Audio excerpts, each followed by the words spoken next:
Hello, everyone. Welcome to another episode of the Managing Partners Podcast. My name is Kevin Daisey, and I'll be your host. Today, I got a special guest coming in, talk about a little bit different subject than usual, which I'm really excited about. We both have some good things to share about how we do things here and our philosophies on sales and growing and business development, and how we go about that in our businesses and share that with you today. So, Steve, thanks for joining me. I'm excited to talk about what we're talking about today. Hey, thanks, Kevin. Good to be here, man. Excellent. So, as always, I want to start off the show by having you introduce yourself. Tell us, your story, what you do, and how you got to where you are helping attorneys. And I want to throw up your website now, just early in the episode, so that people can go check you out in case they have to run.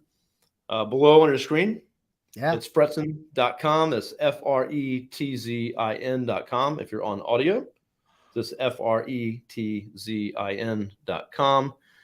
Go check out Steve. Check out his website. He also has his own podcast, which is super helpful. I'm going to be recording with him soon as well to talk on his podcast. So, Steve, just again, appreciate you being here and tell us about yourself. Yeah, so the background is interesting.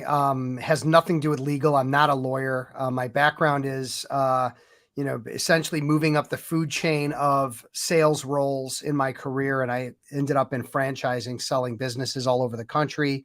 And one of my jobs I absolutely loved was working with the business owner to help them grow sales. And in 2004, set up my own sales coaching business called Sales Results Inc., which at the time was a brilliant name for a great company to essentially teach sales. And I came up with my methodology because I don't know about you, Kevin, but I've always hated selling. I've hated being sold to. I've hated the whole negative connotation with sales. And I came up with a philosophy after studying sales for many years and realizing, we need a different way. And so I came up with Sales Free Selling. It's also the title of my first book, which came out about 10 years ago, like in the last week. So just about 10 years. And the philosophy is so unique that you don't have to actually sell. There's no selling involved in the model. And so when 2008 hit, I started getting referred attorneys, attorney one, then two, then three, then a firm, then another. And it absolutely took off. And within about a year to 16 months, I looked at my numbers because I do that, right, as a good business owner should, that 80% of my business was lawyers and law firms. And I was like, holy mackerel. Not by design. Not by design at all. But what matched up was that lawyers don't learn business development or sales in law school, right? They don't learn it generally in the law firm level. Most lawyers have to learn it through trial and error. They have to learn it through just years of making mistakes and selling and pitching and convincing. And, they go on what are called pitch meetings and they do all that. And sometimes they get the business, sometimes they don't get the business. And there's all kinds of competition out there. And so number one is they don't learn anything about this, business development, growing a law practice. Number one. Number two is lawyers love the idea that there's a methodology that they can follow that isn't winging it, that isn't just, the seat of their pants and flying by the seat of their pants. And that they can say, hey, step one, do this, say that. Step two, do this, say that. And by the way, you're walking a buyer through a buying decision so that it's a good fit and it's a mutual win-win than trying to stuff a round peg in a square hole or trying to convince, pitch, sell, solve. And the worst is free consulting. Lawyers are notorious for giving away their ideas, giving away free consulting to the prospective clients that say, hey, I want to work with you. I just need you to tell me everything I need to do to solve this problem and, stay out of court or whatever. And then this lawyer thinks by doing that, they're winning the business. Well, what's happened is buyers have changed, or especially over the last 15 years, and they're there to get free advice and to understand rates and compare, different people. And ultimately, they may or may not decide to do it, but it runs the lawyer around in circles potentially for months in some instances or years, thinking they're going to get the business. They never actually do. So sales free selling cuts to the core of how do we do it in the least amount of time with the least amount of friction and qualify people in or out so that we know we want to work with them. And, Kevin, something that you and I talked about pre-show was how much we enjoy getting the business, but we also enjoy when we don't get the business, like sending someone to the right place. And so that's the beauty Absolutely. of something like this. If it's not a fit for me, well, let me still be a friend. Let me still, be helpful to you and send you to people that I know would be valuable. And I know you do that. I love to do that too.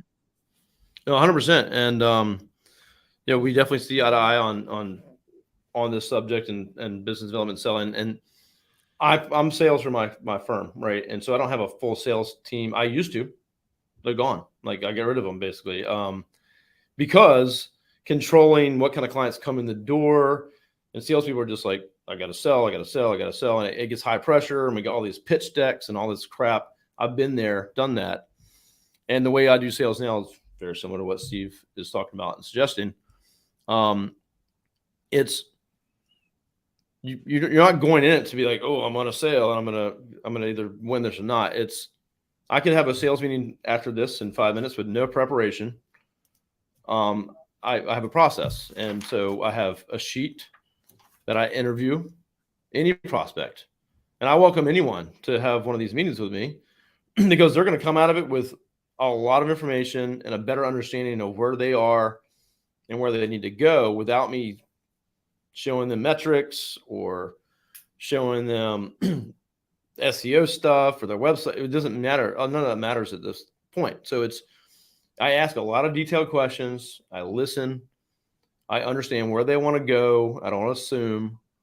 And with the end of that meeting, we know if I'm a fit for them and they know if if we're a fit together and if it makes sense to even have another meeting. And if I know quickly that, hey, we're probably not the right fit for you, no worries. I can help you with referring to this person or that person, all kinds of stuff. So they're going to leave with some good information, and I'm going to help them.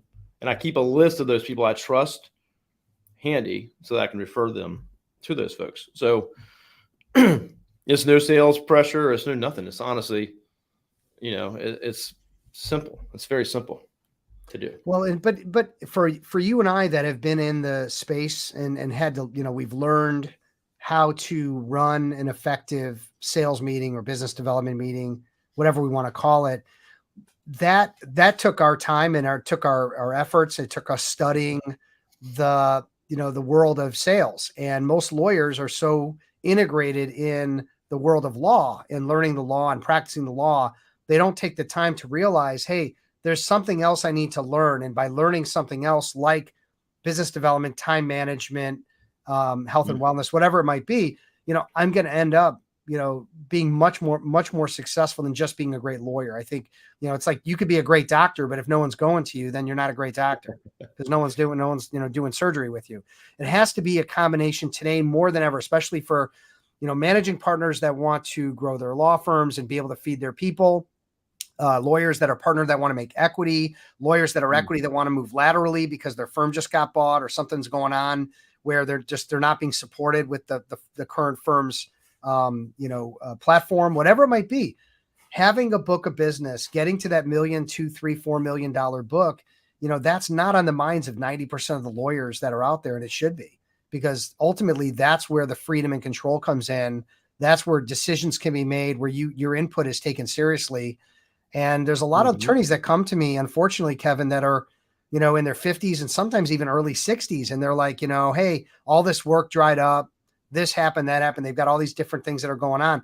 And there's other, lawyers that are in their 30s that should be doing it now. And they're not, because they're just busy billing hours and they're not really thinking ahead to what the future may hold. And I could go off on a tangent about all the things that the future may hold. Right.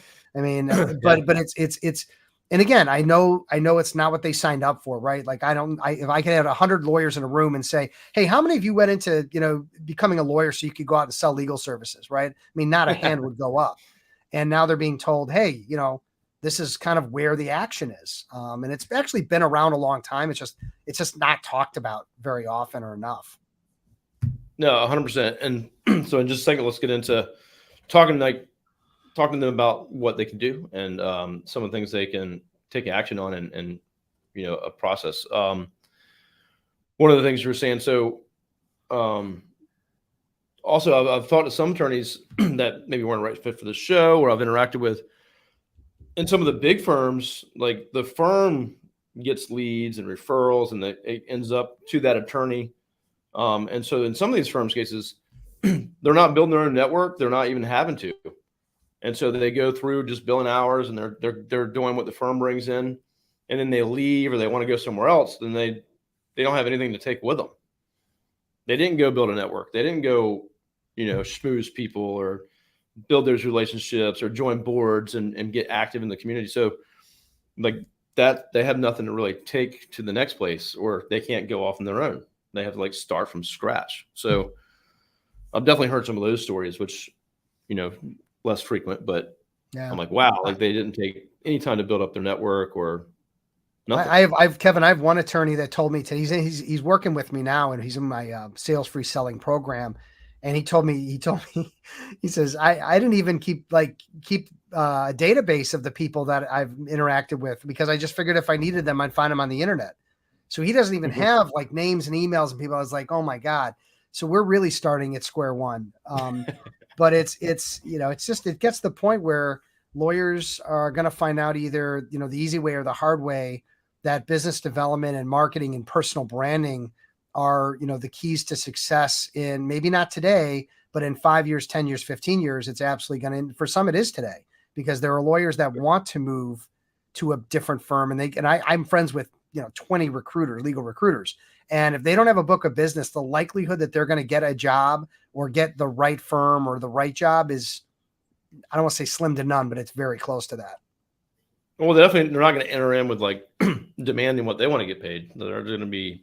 They have no position of power, no position of influence to get the job they want. And in most cases, the recruiters won't even work with them, meaning, hey, what's your book of business? Well, I really don't have one. Get one. Like, that's going to be their advice. Talk to Steve. They're going to be like, you're unplaceable to me, to a recruiter. Their firms want $500,000 at the very, very minimum in portable business. $1 million is sort of the main number they're looking for. Then anything above that's gravy.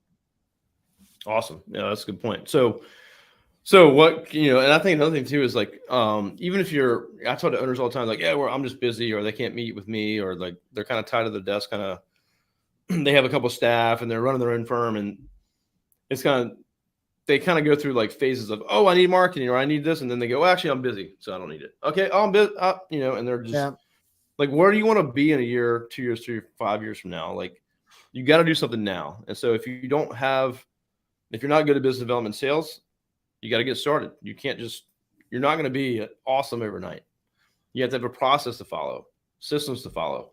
And then it starts to become easy. And you're like, oh yeah, I can talk to you right now. It's not, I used to prep, man. We used to have sales meetings and we would prep and we'd like put all this stuff together and like try to figure out how we're going to close or sell this deal. And if the first meeting didn't go well, like we're not going to win. And so let's drop the price. I mean, it was all kinds of stuff like that. Yeah. And that's completely so different from what we do now. It's right. Insane. So, yeah. But again, it's you've learned some valuable lessons, and that could be about, salespeople and managing a team. It could be about, having a sales process that is, more walking a buyer through a buying decision than actually selling, and how to control that meeting. And the word that I think is missing too is qualify. I think that's where, like, you can ask all the questions in the world and I can tell you I've got every problem in the world that needs to be solved, and you may have the solutions, but maybe I'm not the right decision maker. Maybe I don't have the money. Maybe I'm not really, serious as you think I am. And just because I have a need doesn't mean I'm committed to solving for that need. So I try to teach, a whole like list of steps where how to, develop a relationship to build trust right out of the gate. How do we establish control through agenda setting, right? Setting an agenda for, here's what's going to happen in this meeting. Are you okay with that? And it's going to revolve around me asking questions, not me giving you legal advice. And you don't have to say that, but like, it's the idea that, hey, let's make this about you, because that's the diagnosis that's going to lead to the prescription. We don't want to put the prescription first, right? Yep. We just thought about that a little bit ago. So prescription before diagnosis is malpractice, right? Then how do we move into discovery, which is where we ask all those questions? And here's the thing, like, I think about an iceberg, Kevin. You've got, most people, if they ask any questions at all, how many leads are you getting a month? What is your average cost, of acquisition? All these questions, they're all at the surface of that iceberg. They're not below the water. They're the only 10, 15, 20% above the water. It's how do we take the questions? What's the cause of that problem? What is that problem, costing you? How is it impacting you and your business? What happens if that doesn't change? Right. And there's all these questions that lead not to like a more emotional type of response. And as we all may or may not know, emotion is what drives urgency, and how does that urgency is what impact your drives family? business. How does it impact your family? Absolutely. I mean, I'm dealing with people that are making 300,000 a year, right? That sounds great. 300,000 a year. Most people would hear that and go, that's wonderful, but they don't have any money. I mean, all between their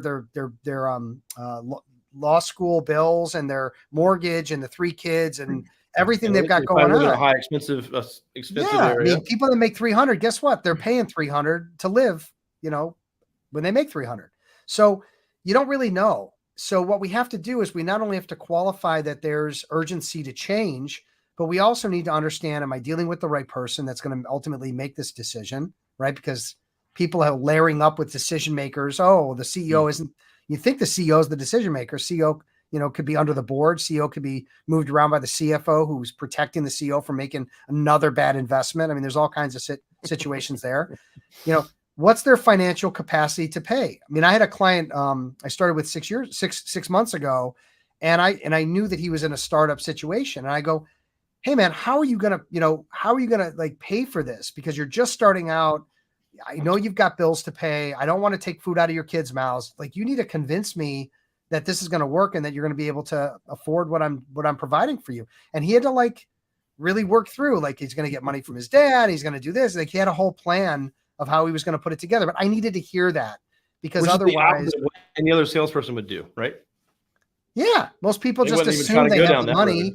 And then they say, hey, this is great, Kevin. Everything you've said, Kevin, is great. I want to work with you. Give me a couple weeks. I just got to get some ducks in a row and I'll call you back. And you never hear from that person again. And you can email them. You can call them. It doesn't matter. They're going to ghost you because it's embarrassing to tell someone I don't have the money. So let's qualify. Let's make sure there's a great fit. And then only then do we present, not even solutions, but like present like how we're going to work together and how this is going to play out. And because we both agree it's a good fit. Like, that's a much more natural, comfortable way to run like a business development or sales meeting than them grilling you about your firm and your pedigree and where'd you go to college and what's your rates and how are you going to solve this and here's my problem and tell me what you're going to do and what's your strategy, and you're just laying it all out. Oh my God. I mean, that's a terrible approach, because what have you done? You've learned nothing. You understand nothing and you've learned nothing and you've given everything. So tell me how that's, we said like my arm hurts. I go to the doctor. Doctor says, oh, your arm hurts. You will take these pills, or I'll cut, even better. Let's just cut off your arm. You don't need that arm anyway. Well, that's a terrible prescription. So what would a good doctor do? Well, that's what lawyers need to learn, is they need to learn how to have the bedside manner and how to be a good doctor and how to properly diagnose. And that isn't being taught anywhere. That's why I've set up essentially my own school to help lawyers learn the soft skills of sales-free selling, because once you learn it, you have it, then you've got it. And for the rest of your career, you're essentially saving time and making money and never feeling bad about, or feeling like you have to chase after people. Oh, once you kind of dip into it and start doing it, you'll never want to sell the other way again. No, you don't go back. It don't feel good to you. You don't feel like you're doing that. Like, you always feel like you're just like, I don't know, doing a disservice. And so it's rampant in my world for sure, where, hey, Steve, we do all the stuff that you think you need and we can sell it to you in a package. Here's the pricing. Right. So it's just, there's no analysis, there's no diagnosis, nothing. And so for you attorneys listening out there, like, the relationship that you build and the trust by asking them questions, listening, taking notes, and like, hey, what's he writing down? Hey, by the way, I'm taking notes. I want to know all this stuff about you. I care to understand what you have going on. And in the legal situations, right? It could be divorce or estate planning or personal injury case, whatever. Tell me about this situation. And you ask the right questions. And if they go to 3 other firms to get consultations, you're going to stand out because all right, that gentleman there, he took the time, he cared about what I had going on. He really figured out my whole situation, and you're just going to put you in a different bracket, just no doubt. Kevin, let me give you a great analogy. So let's say I go to see a therapist, okay?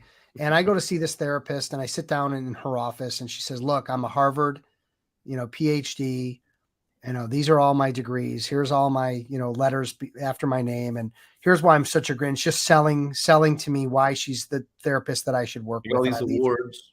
Yeah. And I leave her office. I'm impressed. I mean, I am impressed. Okay. There's nothing that didn't impress me in that office, but I'm going to go talk to another therapist because I promised myself I was going to talk to 2.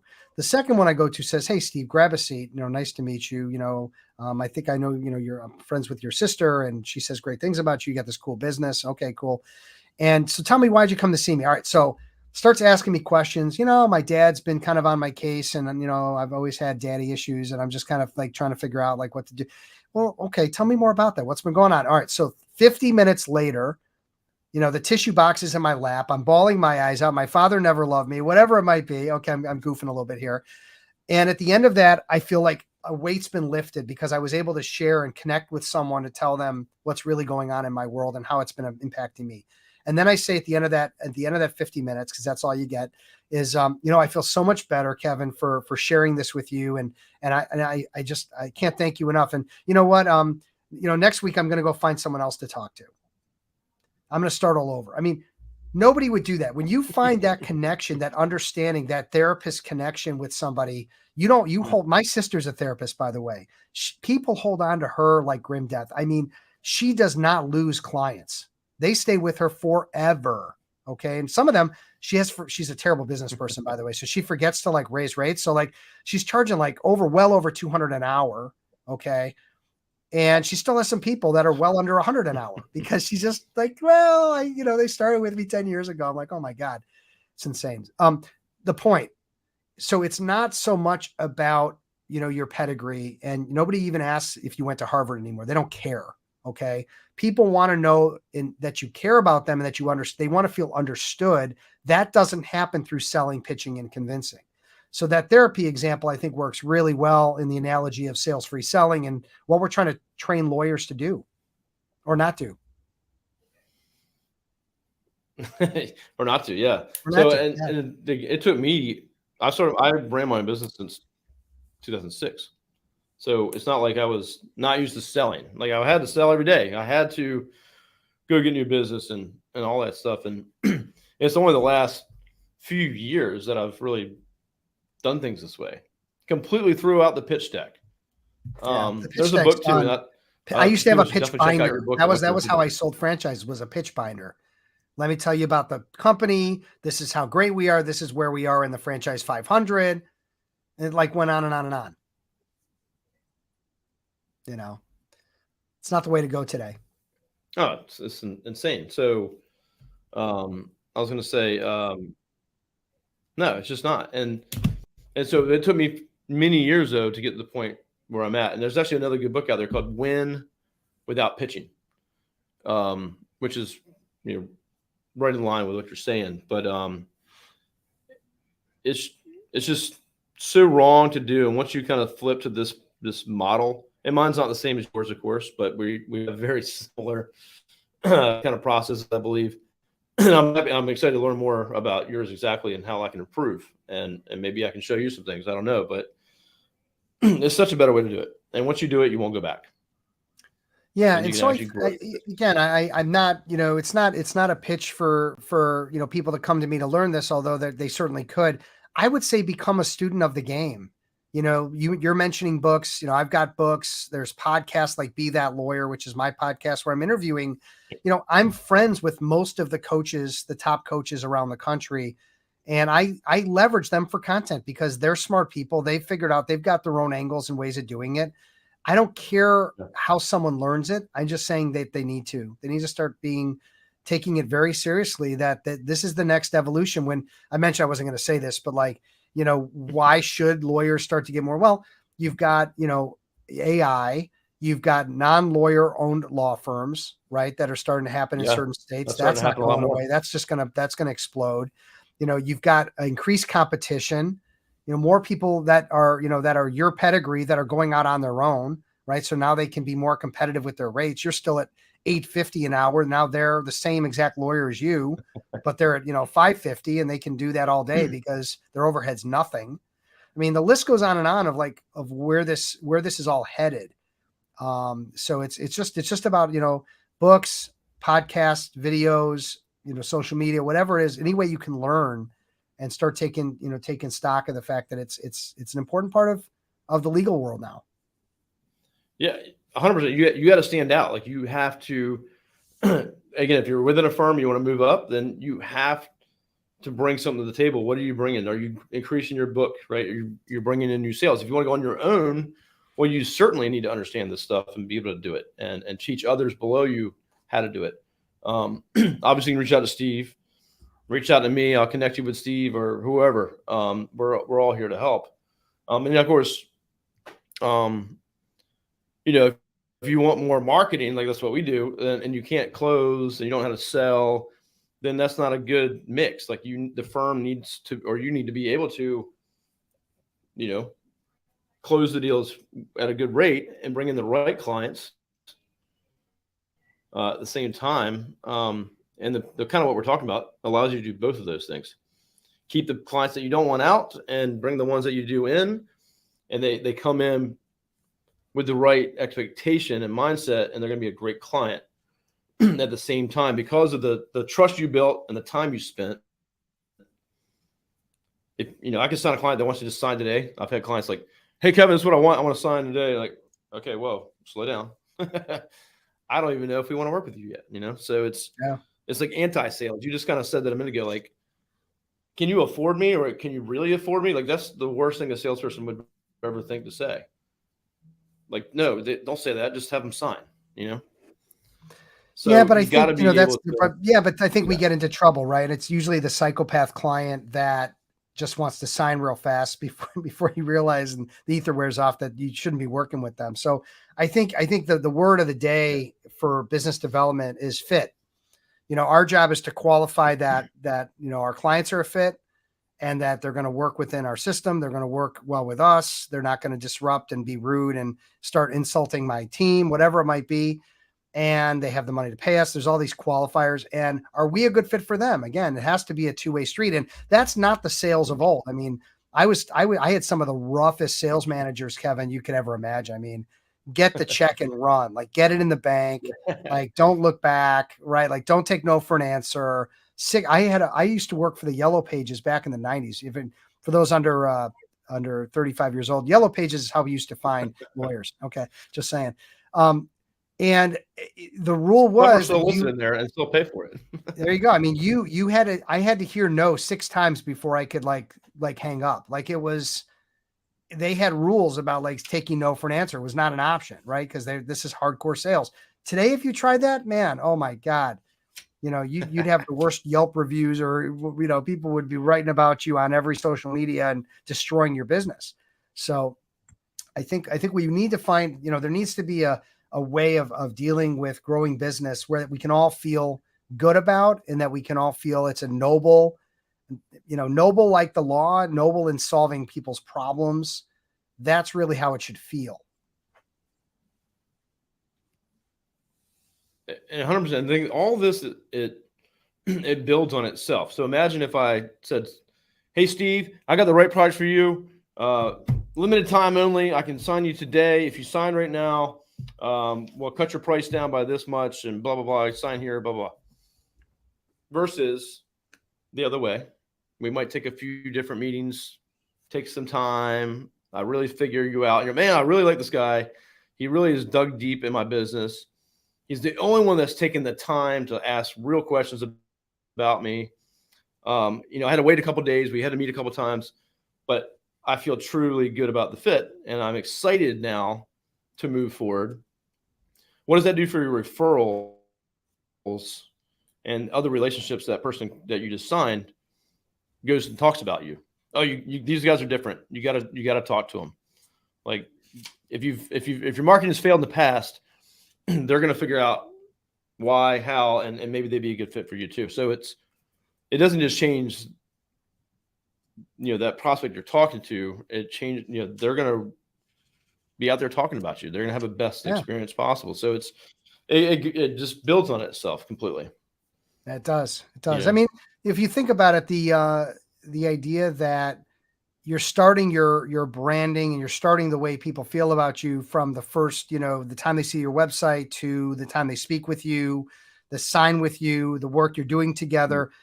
And if they're having a great experience from the beginning all the way through, the likelihood that they're going to refer you. And by the way, I teach people how to ask nicely for referrals so that it doesn't feel forced and also doesn't have to just happen, through magic. But the likelihood that they're going to feel good about referring you and wanting to get you in front of more people goes up, exponentially. So it's all a part of the authentic you that you either are or that you should be, and running a good system that makes everybody feel good is going to win the day much more than not.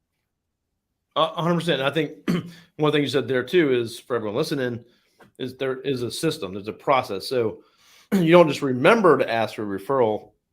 Like Steve's probably got, well, there's a point in time. Here's when you ask. Here's how you ask.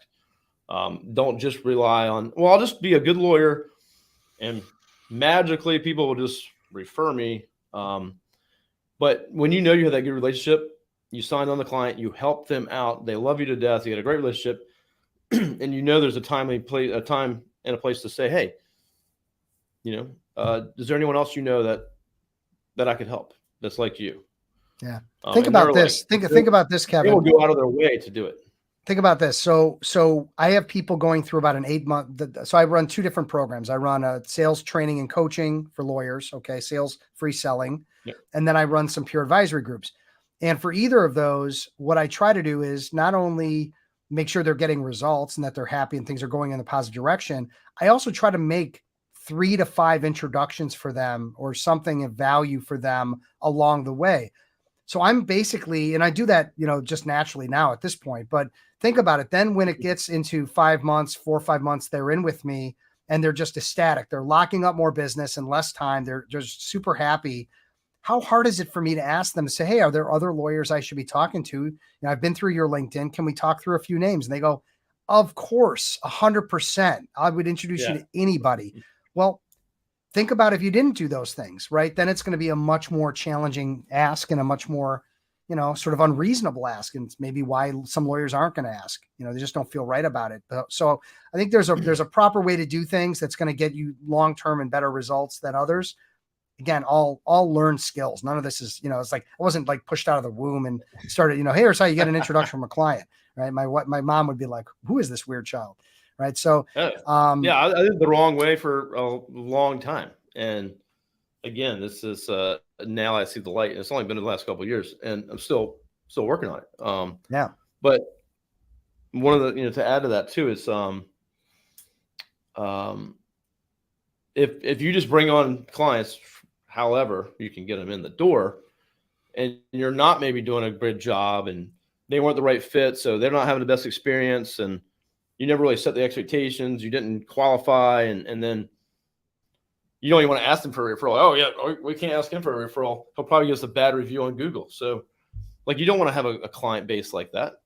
No, you want every single one of them, 90% of the time, if I bring them in right, they're going to give me a referral without question. Yeah, and there's a recipe. There's a recipe for it, for sure. It's not by accident, right? I mean, there's a recipe for how you build long-lasting, loyal clients. There's a recipe for how you get introductions. There's a recipe for, how, you hire and retain people. I mean, everything has a recipe, and it's just about how the lawyer or the managing partner executes on that recipe to get the proper outcome, right? If I'm throwing beans and meat and spices into a pot and I'm expected to make blue ribbon state fair chili for the first time, right? I'm not following a recipe. Yeah, it's going to come out like crap. So we have to consider, and even, by the way, even when you do follow a recipe, it might taste good. That doesn't mean it's going to win the blue ribbon at the state fair. So what do we have to taste and change and improve And that's what business, that same thing with practicing the law. That's what I call practicing, right? You keep getting better and better and better. In business development, it's all about making mistakes, learning from the mistake, improving, and going at it again, making less mistakes and less mistakes till eventually it just becomes like a 20-year trial attorney who goes through it like it's nothing, where a first year is like, oh my God, what am I going to do? It just gets easier, but you have to have the recipe and you have to keep making improvements. And, again, it's not rocket science. And it comes with experience. So like we'll sit down every once in a while and we'll go through like me and my business partner. Hey, I got this interview sheet. Hey, I think we should ask this one question. And it might be because, hey, we had a client come in and this wasn't explained right, or we didn't know that. Okay, maybe we should start asking this question up front. Okay, cool. Let's add that. Right. And then I'll get into it and I'll be like, that's a weird question to ask right now. I'm not doing that. And so I'll come back and be like, hey, that was weird. So I changed it. Or I'll go through and say, what questions do I tend to maybe skip sometimes? So I just think they're inappropriate or just not right. And then I'll put a question mark and then we'll rework it and say, I want to know this information, but I want a better way to ask them.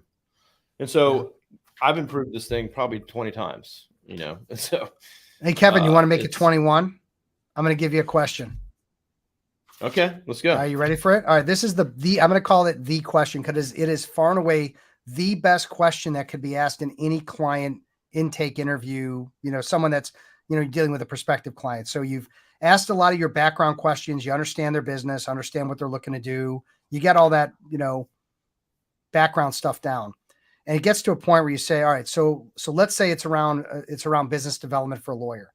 And I would say, all right, so Kevin, obviously as a lawyer, you're looking to grow business. With regards to your business development efforts, what are your greatest challenges, frustrations, and concerns? So I then zip my lip and I wait.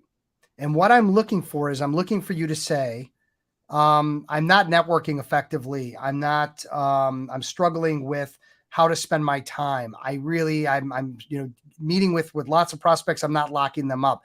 The goal is I want to get 3 to 5 answers from you. And that's going to be the basis of the rest of our meeting. It's going to be focusing on those 3 to 5 answers. And if I don't ask that question and I don't get that multiple choice or that list of 3 to 5, what's the meeting going to be about?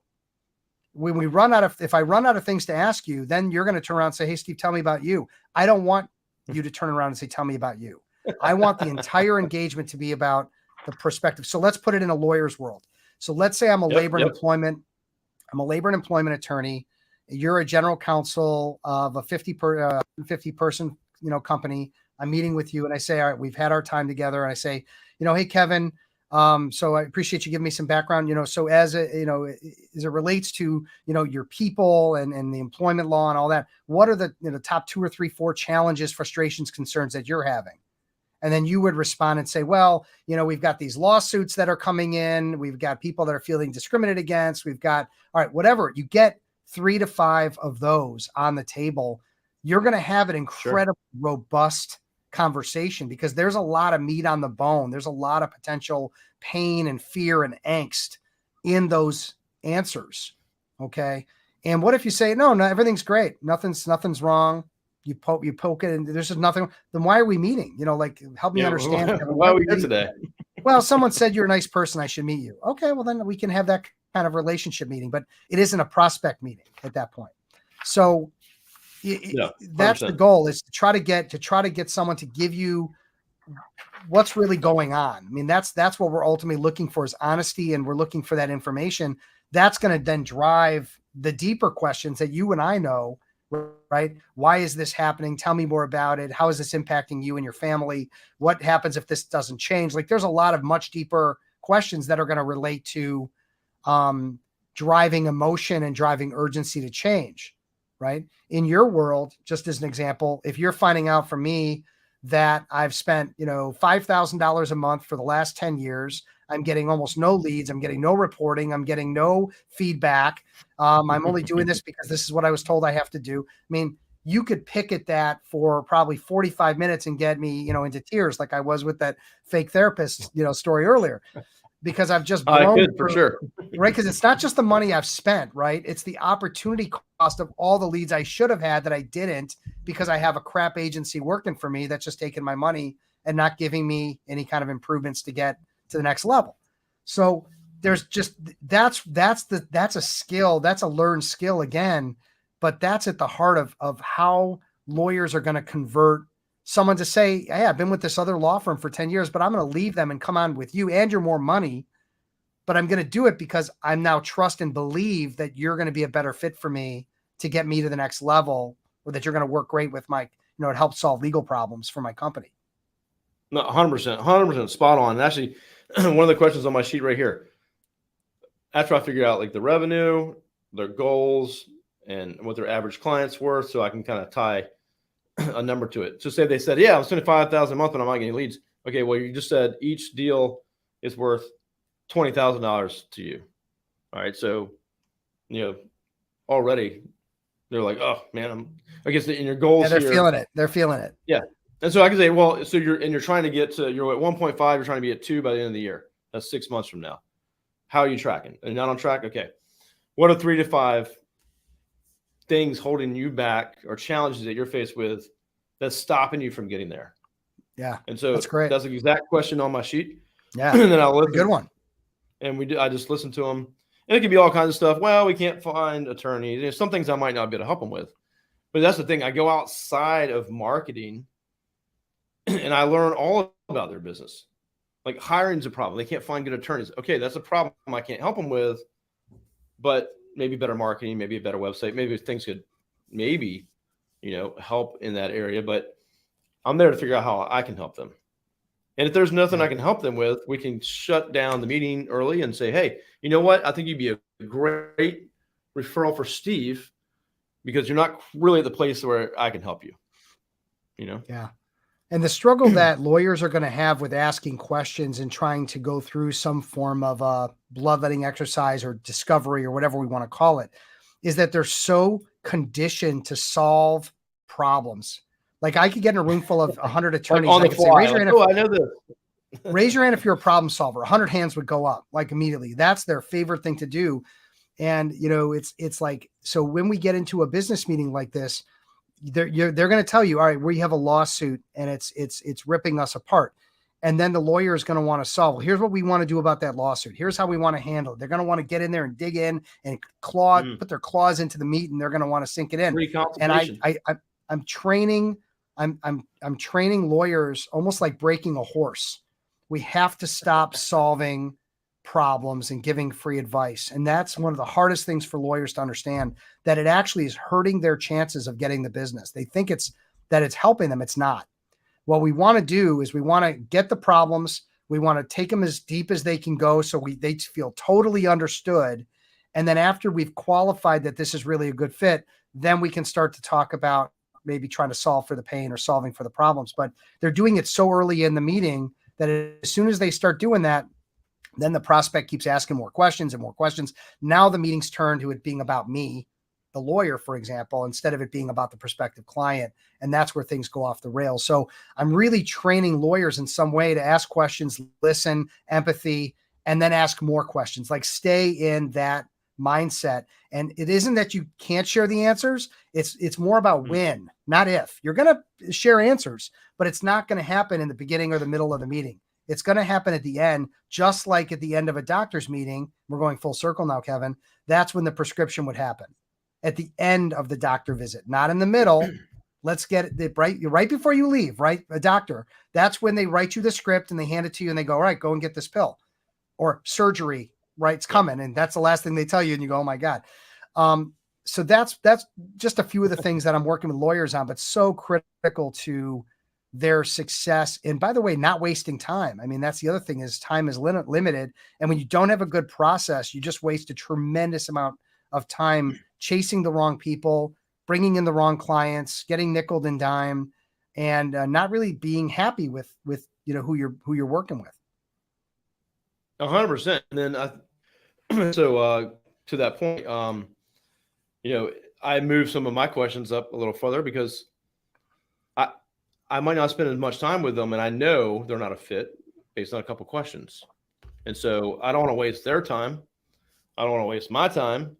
And so the faster I can say, hey, okay, based on a couple of questions, just, based on what we just talked about, it appears, like you're probably not a fit for what we're doing. And that's okay. I got some other folks I can refer you to. It looks like you need this or that. And they appreciate it. They get their time back. I get my time back. Hopefully I refer them and they do some business with someone else. And they might come back and say, hey, now I'm ready for you. Yeah. Or just think of you for someone else. Like, hey, I didn't need you, but you were so kind and so gracious. And I've got a friend that has, that's going through a terrible divorce or might be going through a divorce. And you're the first person I thought of. Well, pay it forward. Building karma works. 100%. So I would definitely get with Steve. If you're not sure, like, where to start with this kind of stuff, you need to build more business.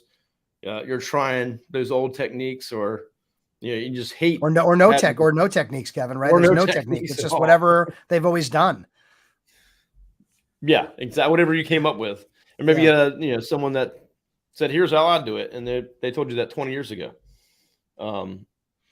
You need to have a system and process. It should be effortless once you start to practice it. And just like anything, you got to do it over and over again. And then you'll start to find your own little modifications and improvements. You can take whatever me and Steve do and probably do better if you put your time into it. So I think it's been a life-changing for me, for sure, for how we operate our company. So. Well, and it allowed you to get rid of your sales team and focus on just handling the high function of sales yourself and not having to deal with managing a bunch of nudnicks that, are just going to, drive you up the wall. I had 3 or 4, I think, full-time at one time. So, yeah. And it's, it's not how we want to represent ourselves in the market, I think, either. Like, I want to be desired and viewed as an expert. If you can't establish that and trust, right? You don't have much time to establish that, but your brand, your marketing, that has to work to establish those things. And so when they enter in, how they enter in is kind of, they've already have they have a perception of what they're getting into. So if you have a screaming commercial online about how you can get people money and stuff like that, they come in with a different perception than if you're referred or viewed as the expert. So it's been life-changing for me, for sure. So, so I would get with Steve. If you don't know how to get with Steve, get with me. If you want, ask me questions. I'm happy to share books, whatever. Steve, what is your book again that you held up? Yeah, the book that I held up is my first book, 10 years last week, Sales Free Selling. It's still as valuable today as it was 10 years ago. It's about, it's actually written as a parable. So it's Dan, the lawyer, and meets a coach named Scott, hint, hint, it's me. And, they work together to help him, resolve the issues he has, which is, as we discussed, didn't become a lawyer to go into business development and legal. And ultimately his hours get cut and he needs to start making some tough decisions. And one of them is to hire the coach. And so then, he's in this class, a weekly class, very similar to what I run every week. And so check that out, Sales Free Selling. In fact, I can give away a free copy. It's fretzin.com/sales-free-selling. And you can pick up a free ebook. Just do that. Well, we're going to do, Steve, too, when if you're watching this live, which right now we're recording, not live, we'll put the link in the comments. So we'll have that link down here, linked in the episode. And if anyone needs that or connect with Steve, just let me know. You can DM me or him, probably on LinkedIn. So yeah, check Steve's out. Check out his website. If you're in that spot, you're not growing your practice or your book of business, odds are you've never been taught this stuff. You don't come out of law school knowing how to do this. And so I'd say it's worth every penny to invest in yourself and take the next step to learn these things. So, Steve, anything else you want to share before we wrap it up? Just letting people know, I only do two things. I do the business development coaching and training for individual lawyers that are interested in getting dramatic growth.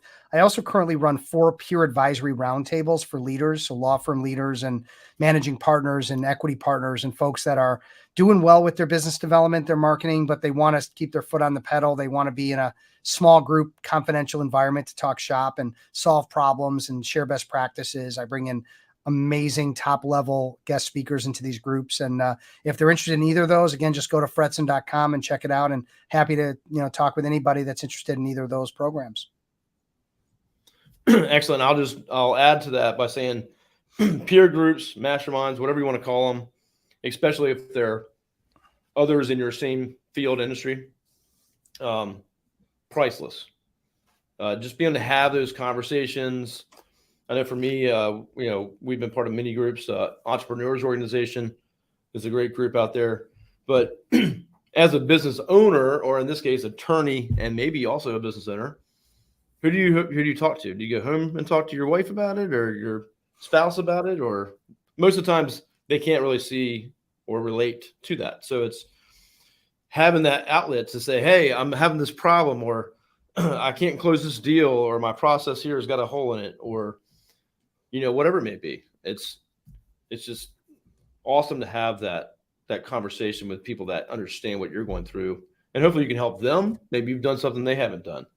And so it's just a great sharing experience. So I would say 100% on that. Yeah. Appreciate it. Awesome.